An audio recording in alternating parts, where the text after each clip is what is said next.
استغفر اللہ الذی لا الہ الا هو الحی القیوم واتوب الیہ۔ رسول اللہ صلی اللہ علیہ وسلم نے ارشاد فرمایا کہ جو شخص یہ خواہش رکھتا ہو کہ قیامت کے دن اپنا اعمال نامہ کو دیکھ کر خوش ہوں، تو اسے چاہیے کہ استغفار کی کثرت کیا کرے۔ بیہقی۔ دوسری جگہ اللہ کے نبی حضرت محمد مصطفیٰ صلی اللہ علیہ وسلم نے ارشاد فرمایا کہ جو شخص استغفار کو اپنے اوپر لازم کر لے، اللہ پاک اسے ہر غم سے نجات دے گا اور ہر تنگی سے چھٹکارے کی راہ نکال دے گا، اور اسے ایسی جگہ سے رزق دے گا جہاں سے اس کا گمان بھی نہ ہوگا۔ اللہ اکبر۔ لہذا قرآن کی تلاوت کے ساتھ ساتھ استغفار کی کثرت کیا کریں۔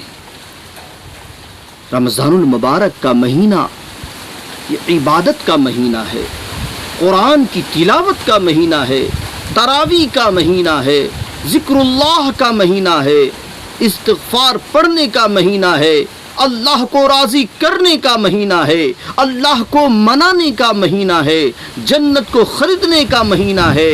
میرے پیارے دوستو، اللہ کے نبی صلی اللہ علیہ وسلم نے ارشاد فرمایا کہ رمضان المبارک میں 4 چیزوں کی کثرت کیا کرو۔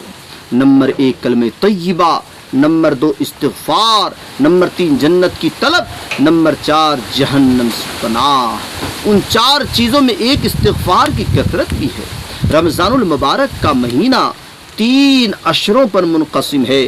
پہلا عشرہ رحمت کا، دوسرا عشرہ مغفرت کا، اور تیسرا عشرہ جہنم سے چھٹکارے کا، اور یہ جو عشرہ چل رہا ہے یہ مغفرت والا عشرہ چل رہا ہے۔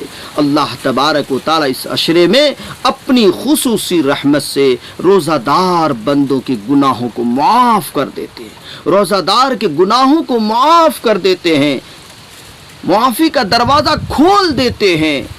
خوب اللہ تبارک و تعالی گناہ گاروں کے روزہ دار کے وہ روزہ دار جو گناہ گار ہیں، اللہ تبارک و تعالی روزہ دار کے گناہوں کو معاف کر دیتے۔ لہٰذا قرآن کی تلاوت کے ساتھ ساتھ استغفار کی کثرت کیا کرے۔ استغفر اللہ الذی لا الہ الا هو الحی القیوم واتوب الیہ۔